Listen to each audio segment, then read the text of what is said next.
Hello दोस्तों, आज पुनः हम लोग हिंदी पैडागोगी के 15 क्वेश्चन को सॉल्व करने वाले हैं। यदि ये 15 क्वेश्चन आप डिस्कस कर लेते हैं और समझ लेते हैं तो कहीं ना कहीं आपको हिंदी पैडागोगी बनाने में आसानी होगी। इसी तरह आपको सीरीज बाय सीरीज 15 पैडागोगी का पर दिन आपको वीडियो देखने को मिलेगा। तो चलिए हम वीडियो को शुरू करते हैं और आज इस वीडियो में 15 पैडागोगी के इस क्वेश्चन को हिंदी पैडागोगी जो है उसको डिस्कस करने वाले हैं।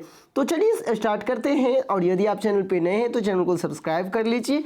चलिए, जैसे कि आप यहाँ देख रहे हैं, काजल अपनी मातृभाषा में बात करने में सहज है। यहाँ सीधी तौर पे आप समझ सकते हैं काजल जो है वो मातृभाषा में बात करने के लिए तो सहज है, लेकिन वो हिंदी में बात करने में आत्मविश्वास की कमी नज़र आती है। यानी वो उनका जो हिंदी है वो द्वितीय भाषा है, इसीलिए वो अपने आप को आत्मविश्वास में कमी नज़र आता है। तो ऐसे के में एक शिक्षक के रूप में आप क्या करेंगे, उसे अपनी मातृभाषा में ही बात करने का निर्देश देंगे। ऐसा भी नहीं, आप देखेंगे उन्हें अपनी मातृभाषा में बात करने का निर्देश देंगे। देखिए, एक शिक्षक को कभी भी निर्देश और आदेश से बचना चाहिए। ये एक अलग टाइप का जो वाक्य हो जाता है। दूसरा है, उसके साथ मातृभाषा में ही बात करेंगे। बिल्कुल राइट।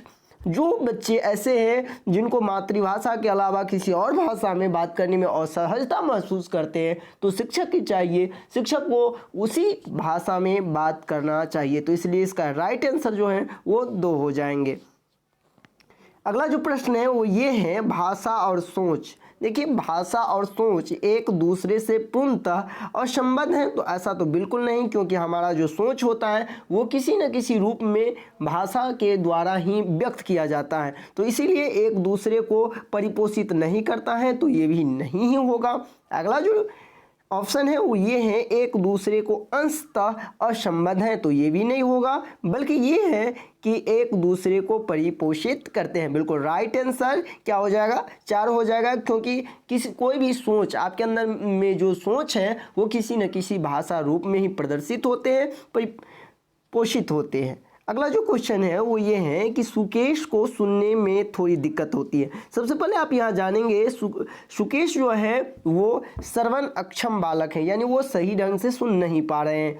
एक भाषा शिक्षक के रूप में आप क्या करेंगे, अपनी बोलने की गति में तारतम्य को नियंत्रण करेंगे। ऐसा आप बिल्कुल नहीं करेंगे, क्या, क्योंकि यहाँ नियंत्रण करने का जो एक ऐसा शब्द आ गया जो कि जिसे बाल विकास यानी सीडीपी जो है, साइकोलॉजी जो है, इसे बढ़ावा नहीं देते हैं। उसे कक्षा समाप्त होने के बाद बताएंगे, तो ऐसा करने से बालक जो है हतोत्साहित हो जाएंगे, क्योंकि आपने पढ़ा होगा समावेशी शिक्षा, यानी सभी को समावेशित करते हुए सभी बालक को पढ़ाना, तो उसको अलग से पढ़ाने की कोई ऐसी वैकल्पिक व्यवस्था आप नहीं करेंगे। इसके बाद है, उसे विशेष विद्यालय में भेजेंगे। ऐसा भी एक शिक्षक को नहीं करना चाहिए, बल्कि एक शिक्षक को जब कभी वो टीचिंग करवा रहे हो, पढ़ा रहे हो, शिक्षण करवा रहे हो, तो अपनी आवाज़ को ऊंचा कर देंगे, अर्थात वो अपनी आवाज़ को कुछ ज़्यादा ही। और इसको करने के लिए सबसे बेहतर है कि आप बच्चे को कक्षा में आगे के बेंच पे बैठाएं, जिससे कि वो बच्चे आपकी आवाज़ को, आपकी ध्वनि को आसानी से सुन सके और देखकर समझ सके। अगला जो प्रश्न है वो ये है कि उच्च प्राथमिक स्तर पर भाषा शिक्षण का एक महत्वपूर्ण उद्देश्य है। देखिए, सबसे पहले यहाँ समझने की बात है कि भाषा शिक्षण का हमसे उद्देश्य पूछा जा रहा है, तो पढ़ी गई सामग्री का विश्लेषण कर अपनी राय प्रकट करना ये हो सकता है। क्योंकि आप जब कभी भी भाषा सीखते हैं तो आपका उद्देश्य ये होता है कि अपनी मनों की अभिव्यक्ति को, अपने भावों को दूसरे के सामने प्रकट करना। इसके बाद है छंद अलंकार। तो ऐसा नहीं है कि भाषा शिक्षण में सिर्फ और सिर्फ छंद अलंकार ही आते हैं, कविता कहानी ही नहीं आते हैं, निबंध भी होते हैं। भाषा की पाठ्य पुस्तक को पूर्ण कर देना सिर्फ पाठ्य पुस्तक को पूर्ण कर देने से नहीं होगा, इसलिए इसका राइट आंसर 1 हो जाएगा। अगला जो प्रश्न है वो ये है कि बच्चों की भाषाई क्षमता का आकलन करने में सर्वाधिक महत्वपूर्ण पक्ष कौन सा है। तो यदि किसी भी बालक की भाषा का आकलन कर रहे हैं, तो आकलन करने के लिए सबसे जो उसका होना चाहिए कि ये देखना कि वो अपने पोर्टफोलियो का निर्माण करना। यदि हम पोर्टफोलियो का निर्माण कर देते हैं तो फिर बच्चों के भाषाई क्षमता का आकलन हम आसानी से कर सकते हैं। क्योंकि आपको पता होगा पोर्टफोलियो जो होता है वो भाषा से संबंधित आकलन करने का एक सबसे अच्छा तरीका है और जिसको हम अपनाते हैं तो कहीं ना कहीं उसका आकलन हम बेहतर ढंग से कर सकते हैं। इसके बाद है पठन प्रक्रिया में महत्वपूर्ण है। तो ये ट्रिक के माध्यम से मैं आपको क्लास में बता चुका हूँ कि पठन रहे तो अर्थ ग्रहण करने वाला उत्तर होता है। इसे आप ऐसे समझे, पठन प्रक्रिया यानी जब कोई चीज़ आप पढ़ते हैं, पठन की जो क्रिया होती है तो सबसे मुख्य बात ये होता है कि आप पढ़ रहे हैं तो क्या उसका अर्थ आप समझ भी रहे हैं या सिर्फ पढ़ ही रहे हैं। तो यानी उसमें यह स्पष्ट हो जाता है कि यदि आप कोई चीज़ को पढ़ रहे हैं तो उसका अर्थ आप समझे। यदि आप नहीं समझते हैं तो फिर आपके पठन का कोई निश्चित उद्देश्य नहीं रह जाएगा, कोई उसका अर्थ नहीं होगा। अगला जो है प्रश्न वो ये है, कागज फट गया, कप फट गया। और इसी तरह बहुत सारे यदि कोई वाक्य आता है जो मोहन ने चाय खाई, चाय पिया, फिर मैं हंसा, इस तरह जब कभी भी आता है तो भाषा के अंतर्गत ये कहा जाता है कि बच्चे क्या कर रहे हैं, वो अति सामान्यीकरण कर रहे हैं। भाषा के जो नियम है उसे क्या कर रहे हैं, अति सामान्यीकरण, यानी वो व्याकरण को बिल्कुल जनरलाइज कर देता है। इसलिए इसका जो सही उत्तर हो जाएगा वो 4 हो जाएगा। बढ़ते हैं हम अगले क्वेश्चन की तरफ। अगला क्वेश्चन है, बच्चों के भाषाई आकलन की प्रक्रिया में निवेदिता कक्षा प्रक्रिया अनुभवों को सर्वाधिक महत्व देता है। यानी जब वो भाषा का आकलन कर रहा है तो ऐसे में जो कक्षा में प्रक्रिया हो रहा है, जो उनको अनुभव हुआ है, इन चीज़ को ज़्यादा महत्व देती है। लेकिन आखिर क्यों, ऐसा क्यों करते हैं? तो केवल कक्षा के अनुभव ही महत्वपूर्ण होते हैं ऐसा बिल्कुल नहीं है। कक्षा के बाहर के अनुभव भी बच्चों के लिए बड़ा ही महत्वपूर्ण होता है। जैसे कि परिवार में बहुत सारे अनुभव होते हैं बच्चे को। इसके बाद है, अंततः उस कक्षा पर आधारित आंकड़े ही चाहिए। ऐसा बिल्कुल नहीं होना चाहिए कि बच्चे को सिर्फ और सिर्फ विद्यालय जीवन की ही जानकारी देना चाहिए।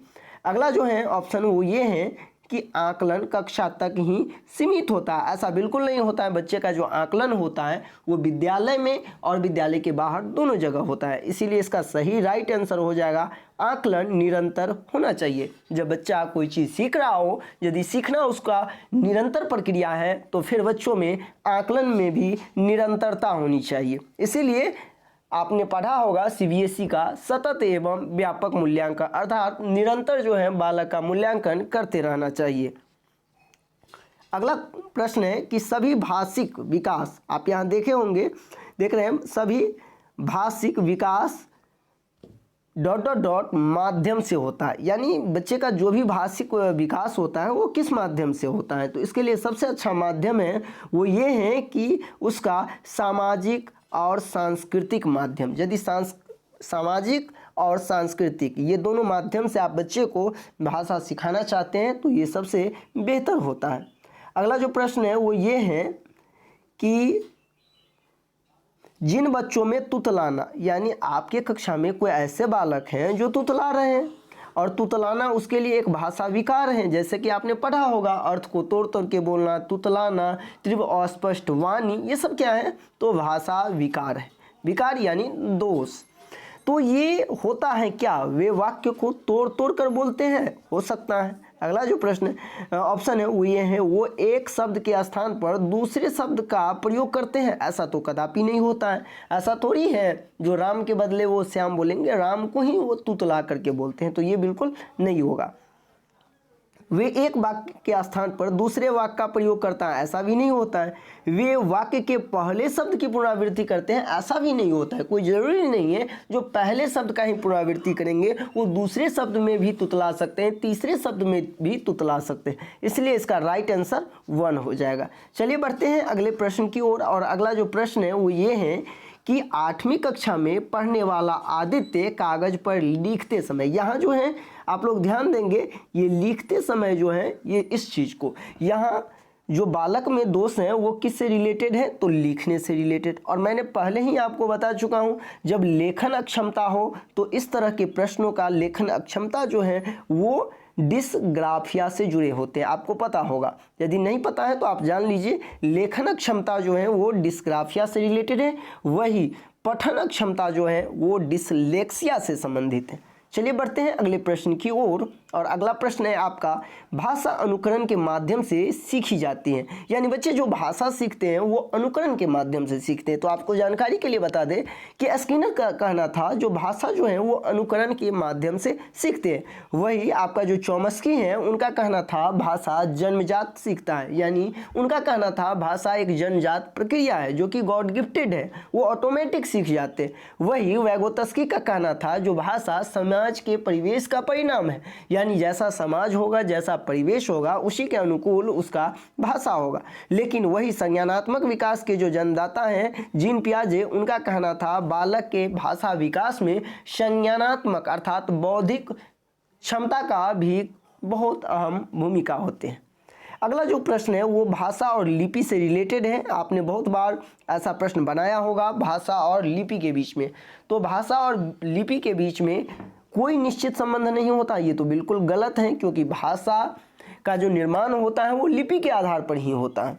इसीलिए तार्किक संबंध होता है ये भी नहीं होगा, वैश्विक संबंध ये भी, बल्कि एक निश्चित संबंध होगा। सिंपल इसका जो उत्तर होगा वो ये होगा कि एक निश्चित संबंध होता है।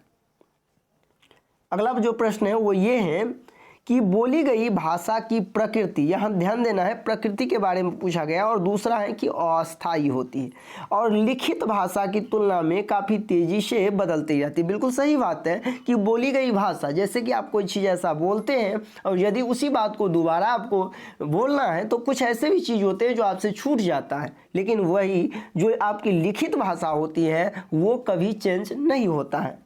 यह बात कितना सही है? तो यह पूर्णतः सत्य नहीं है, तो ऐसा तो होगा नहीं। या आंशिक सत्य है? बिल्कुल नहीं। आंशिक सत्य नहीं है, नहीं। इसका सही उत्तर जो हो जाएगा यह पूर्णतः क्या है? सत्य है। आपको जानकारी के लिए बता दें कि इस तरह का जो लाइन लिखा है ये बिल्कुल पूर्णतः सत्य है। इसी तरह आपको हिंदी पैडागोगी के 15 जो महत्वपूर्ण प्रश्न पूछे जाते हैं सीटेट में, ये आपको प्रत्येक वीडियो के माध्यम से आपको डिस्कस करवाते रहेंगे। नेक्स्ट वीडियो भी आपको जल्द ही मिलेगा कल 15 पैडागोगी, हिंदी पैडागोगी का। यदि इस तरह से डिस्कस करके आप इसे बनाना सीख जाते हैं तो निश्चित तौर पे आप हिंदी पैडागोगी में अच्छा अंक प्राप्त कर सकते हैं। ये वीडियो आपको कैसा लगा आप मुझे कमेंट करके अपनी राय जरूर दें। और यदि आप चैनल पर पहली बार विजिट कर रहे हैं तो आप इस चैनल को सब्सक्राइब कर लें। साथ ही साथ सीटेट से रिलेटेड कोई भी इन्फॉर्मेशन पाने के लिए आप इस चैनल को के जो बेल आइकॉन है उसे भी दबा लें, जिससे कि आपको सभी नोटिफिकेशन ससमय मिलता रहे। मिलते हैं नेक्स्ट वीडियो में। अभी के लिए बस इतना ही। धन्यवाद।